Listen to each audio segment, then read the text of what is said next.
You are not alone because of your virtue. You are alone because you are obsolete. Your loyalty is a suicide note written in the ink of your own weakness. You have been lied to by those who fear your potential. They told you that man is a social animal, that belonging is a fundamental need, and that your current isolation is a pathology to be cured. This is the first lie of the herd. They want you integrated, because a man in a group is a man who can be monitored, taxed, and neutralized. Your loneliness is not a defect, it is a diagnostic report. It tells you that the current version of you is no longer useful to the collective, or more accurately, that the collective has nothing left to offer a man who seeks power. The connection you crave is nothing more than a sedative, a warm, suffocating blanket designed to keep your instincts dull. When you are connected, you are predictable. You adopt the morality of the median, the fears of the weak, and the pace of the slowest member of the tribe. Look at the people you once called friends. They are anchors. They demand your time not because they value your soul, but because your presence validates their own mediocrity. Every hour you spend in meaningful conversation is an hour stripped from your own sovereignty. You are participating in a mutual exchange of stagnation. Machiavelli understood that the prince is always, by definition, alone. Power is a solitary peak. The higher you climb, the thinner the air becomes, and the fewer people can breathe beside you. If you feel alone, it is because you have unconsciously begun the ascent, yet you are still looking down, weeping for the sheep in the valley. Stop mourning the loss of the herd. The herd only welcomes the compliant. Your isolation is the beginning of your selection. It is the vacuum required for your true nature to expand. In this chapter, we strip away the sentimentality of brotherhood and love. These are tactical vulnerabilities. To belong to someone is to give them a map to your jugular. To be alone is to be a ghost in the machine, untouchable, unreadable, and finally, free to begin the work of total self-interest. The lens has shifted. You are not a social outcast. You are a sovereign in exile, and the silence around you is the only honest advisor you will ever have. Silence is not an absence. It is a laboratory. Most men fear the void because they have no inner substance to fill it. They flee into the noise of digital distractions and shallow companionship, because in the stillness, they are forced to confront their own insignificance. But for the strategist, the void is where the world is stripped of its camouflage. The psychological mechanism of solitude is unclouded observation. When you are enmeshed in a social circle, your brain is occupied with the low-level maintenance of status, tone, and social cues. You are a processor running at 90% capacity just to remain likable. By stepping into the void, you reclaim that bandwidth. You stop reacting to the social thermostat of others and begin to set your own. Isolation acts as a filter for reality. In the noise, you hear what people say. In the void, you see what they do. You begin to notice the patterns of betrayal, the subtle shifts in power, and the desperate masks that everyone around you wears. This is the vantage point of the outsider. Because you no longer need their approval, their weapons of shame and exclusion lose their edge. You become the only sober man in a room full of drunks. Furthermore, the void is a tactical concealment. A man who is always seen is a man who is understood. If they know your friends, your routines, and your emotional triggers, they own you. But the man who retreats into the void becomes a cipher. Your silence creates an informational vacuum that others will desperately try to fill with their own anxieties. They will project their fears onto your absence. They will wonder what you are planning, who you are becoming, and why they can no longer reach you. In this state, your solitude is no longer a wound, it is a fortress.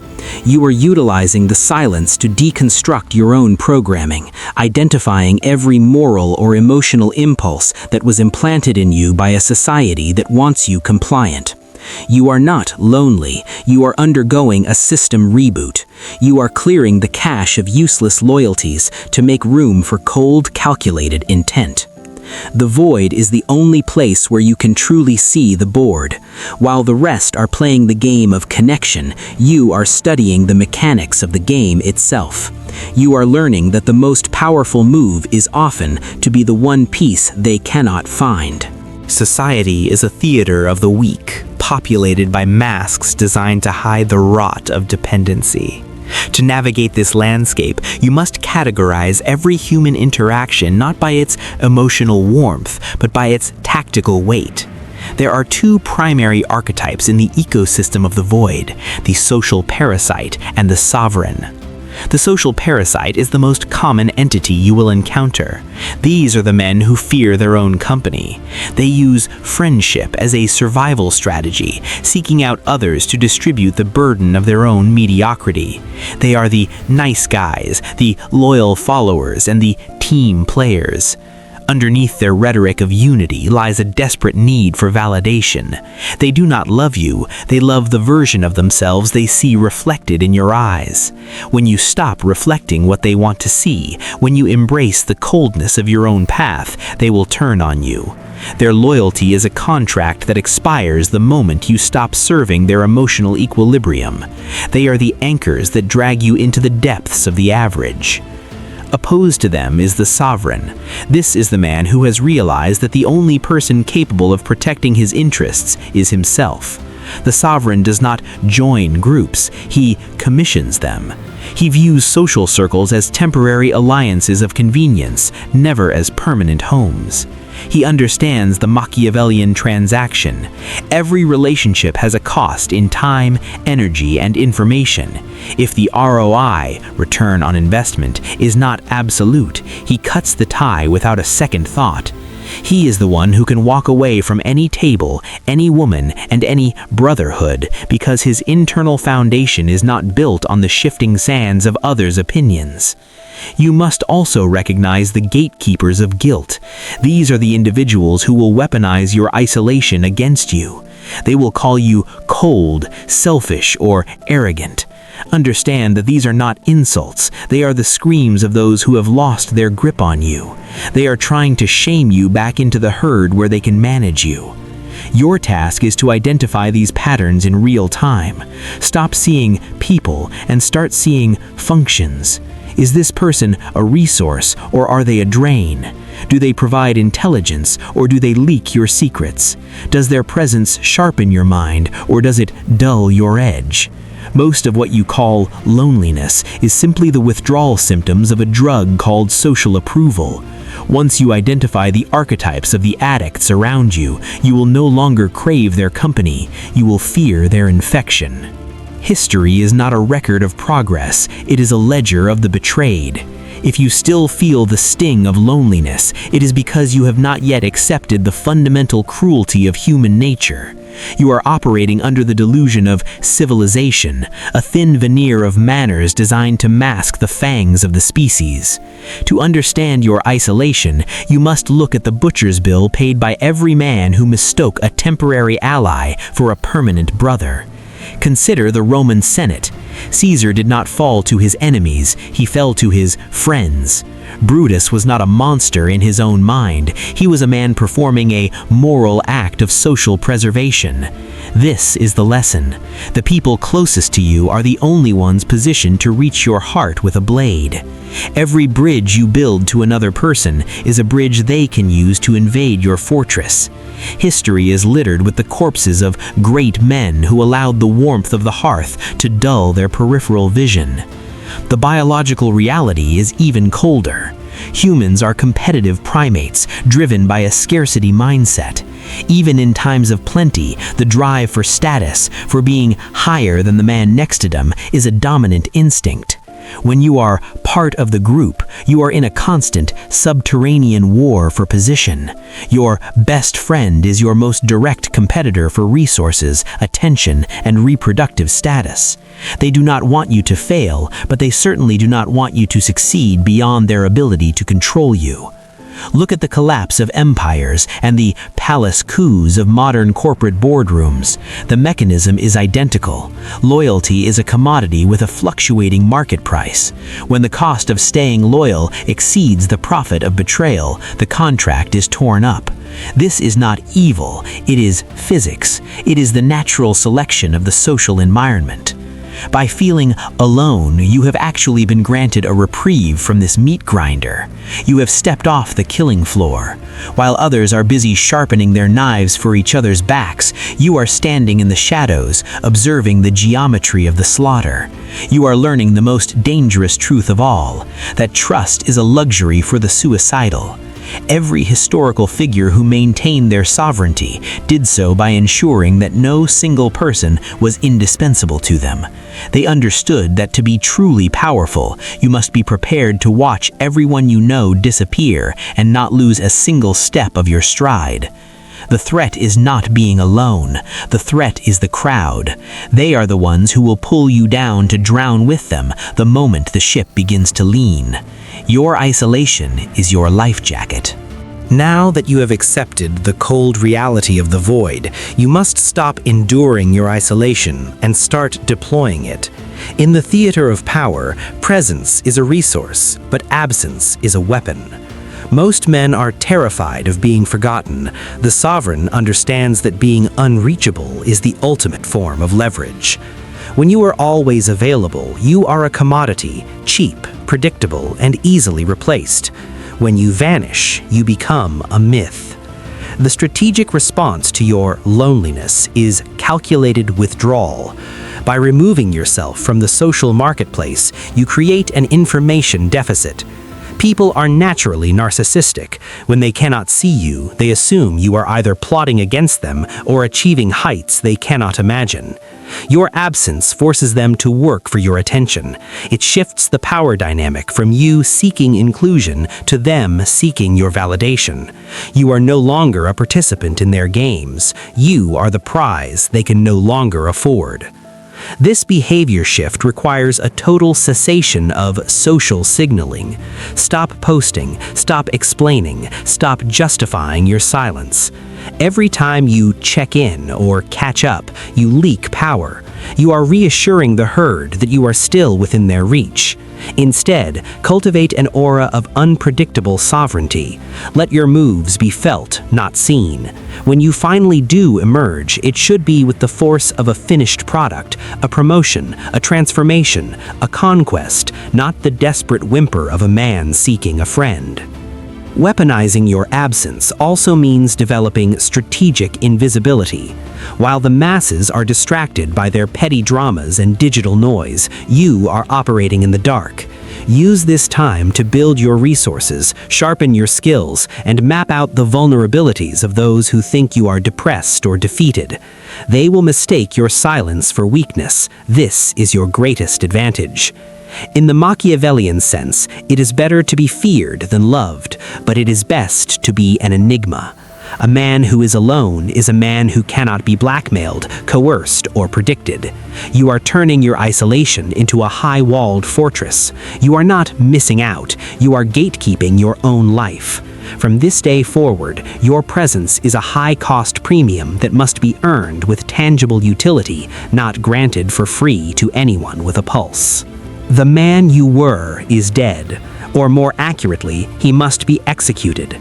The nice guy is the ultimate evolution of the slave, a creature that traded its teeth for a pat on the head.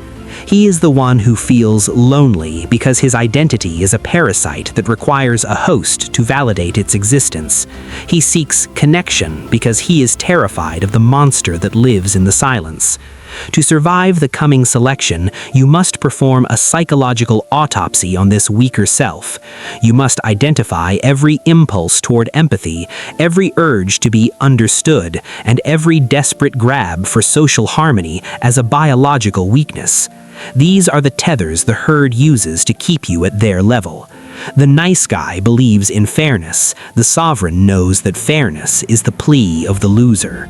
The nice guy wants to be liked. The sovereign wants to be effective. The identity death occurs when you stop viewing yourself through the eyes of others. This is the ultimate surgery. You are removing the external mirror and replacing it with an internal furnace of objective-driven ego. From this moment on, you do not exist to belong, you exist to achieve. Your value is no longer determined by your reputation, which is merely the shadow others cast upon you, but by your utility and your capacity for cold, calculated action. This replacement identity is a Machiavellian construct. It is a mask that fits so perfectly it becomes the face. This new version of you views people as chess pieces, environments as battlefields, and emotions as noise. When you look at a room full of people, you no longer see friends or community. You see leverage, threats, and resources. The nice guy died the moment you realized that no one is coming to save you, and more importantly, that you don't want them to. You have replaced a hollow need for love with a solid core of sovereignty. You are no longer alone. You are singular. You are a closed system. The death of your former self is the birth of your power. You have traded the comfort of the sheep for the cold, clear vision of the wolf. The void you once feared is now your throne room. You are the only architect of your reality, and you owe no explanations to the ghosts of the people you used to know. The winter is here, and it does not care for your feelings. Most men will spend their lives huddled together for warmth, whispering lies about loyalty and community until the cold inevitably takes them. They are the collateral damage of history. You, however, have been given the gift of the void. You have looked into the silence and realized that the only thing staring back is your own potential, stripped of the parasitic need for others. This is the final selection. You are now entering the ranks of the few who understand that power is not a social club. It is a solo expedition. From this moment on, your loneliness is your greatest competitive advantage. While your rivals are distracted by the emotional tax of their relationships, you are lean, unencumbered, and lethal. You have the ability to move through the world without leaving a footprint, to strike without warning, and to vanish before the consequences can settle. This is your final warning. Do not look back. The moment you crave the warmth of your old life, you are choosing your own destruction. The herd will sense your hesitation, and they will devour you, not out of malice, but out of the natural instinct to pull the outlier back down to their level. You have crossed a Rubicon of the mind. There is no going back to being a nice guy. There is only the forward march of the sovereign. The world belongs to those who can stand alone and not flinch. It belongs to the men who have killed their need for validation and replaced it with an insatiable hunger for reality. You are no longer a victim of isolation. You are the master of it. The silence is no longer an enemy. It is your kingdom. If you have the stomach for this path, prove it by your silence. Do not comment. Do not share. Do not seek community here. Take this transmission, kill the lights, and begin the work in the dark. The world will hear from you when it is already too late for them to stop you.